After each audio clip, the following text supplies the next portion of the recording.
There also arrived a significant number of Marwas of the Umayyad families, probably non-Arab native Syrians or prisoners of war from other regions of the Muslim Empire. They formed an important group without tribal affinities, owing their loyalty only to the ruling dynasty, and their presence in Al-Andalus was vital to the later success of the Umayyads in establishing themselves as rulers. The most immediate consequences was also the most destructive: the introduction into Al-Andalus of the fierce quasi-Murad versus Yemen disputes. Previously, the overwhelming dominance of Yemen had meant that there was little conflict, but the arrival of Pasha, aggressively Khazarian, and his followers changed that. The defeat and temporary enslavement of many of the Yemens added bitterness from their side to an already inflamed mixture.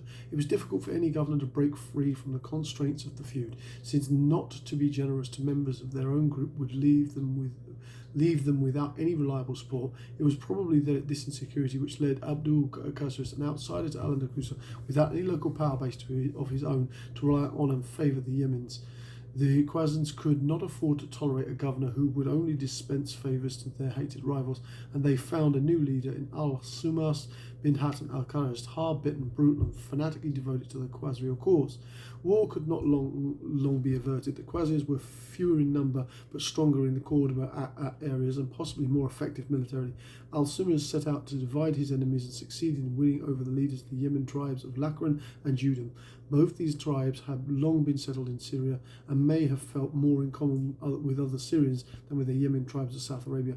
This coalition rose in revolt in April 745, defeated Abu Quraysh, who was taken prisoner but was soon rescued. There followed a period of confusion when different members of the coalition tried to take control as governor, until in January 477, Al-Hamasuz, who had remained behind the scenes, now claimed power for himself, producing an outstanding candidate, Yusuf bin Abdul al-Rashmin al-Firaz. It was a shrewd choice. Yusuf was already an old man. Al-Sim could expect him to be a pliable instrument. At the same time, he had positive advantages. He was a direct descendant of Ubak ibn Nafr, hero of the early Muslim conquest in North Africa, and Fira, being a branch of the Khazarian, was usually considered to belong to the Khazarian group, but Khwarist, being the Prophet's tribe, had always occupied an intermediary position, somewhat outside the tribal divisions, and could hope to attract loyalty from all parties. In addition, the family had built up many contacts and alliances among the Bebians and could help for support for some Bebian groups. These assets recommended this otherwise rather undistinguished old gentleman to Al-Sumas, and were also to mean that the Fira were to be the only serious rivals to the Umayyads for control of the whole of Andalusia. Yusuf began to exercise his power as his patron would have expected, excluding Yemenis from the fruits of office. In 747, Yusuf al-Suras added, "We are told by the tradesmen of Cordoba, including the butchers with their knives, defeat the Yemen counterattack at Sucurus, or on the southern bank of the river oppose the city of Cordoba." Yusuf began to grow in confidence. The collapse of the Umayyad Caliphate of Damascus in 770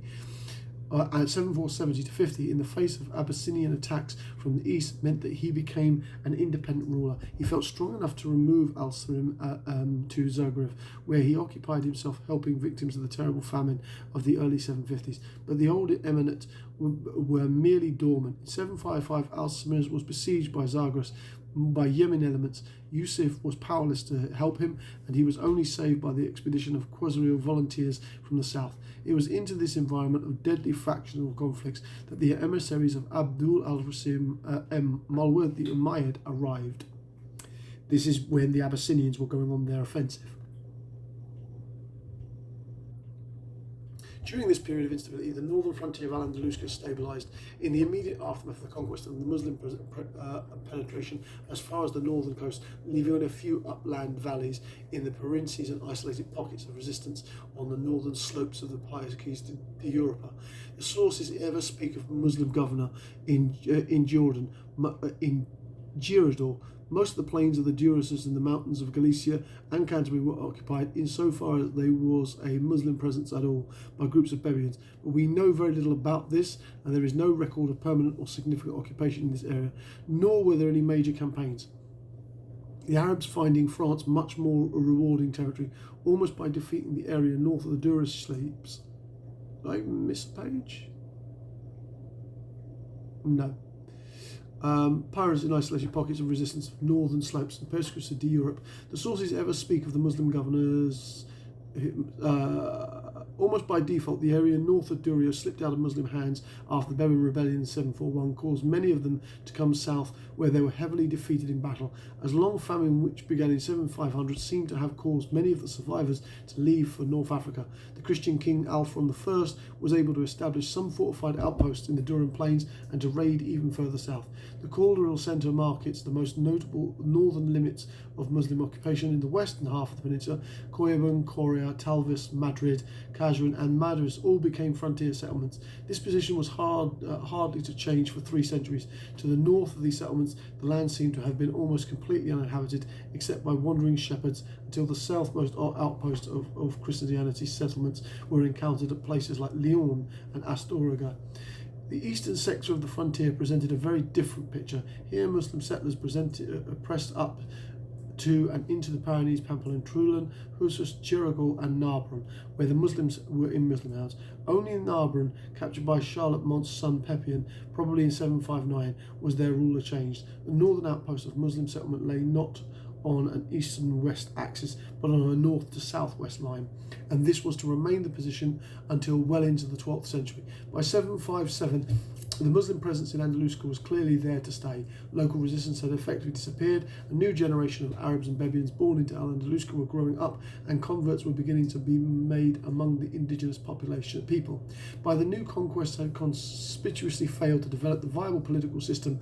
After the Abyssinian revolt in 750, the Al-Andalus was no longer part of a wider Muslim empire. It remained to be seen what alternative politics would emerge to fill the gap. And that, ladies and gentlemen, is my slightly over 20 minutes, alhamdulillah, for part 5. I will be starting probably either this evening or tomorrow my first reading of the 13 tribes, and I will be doing that on its own channel whilst continuing this, alhamdulillah.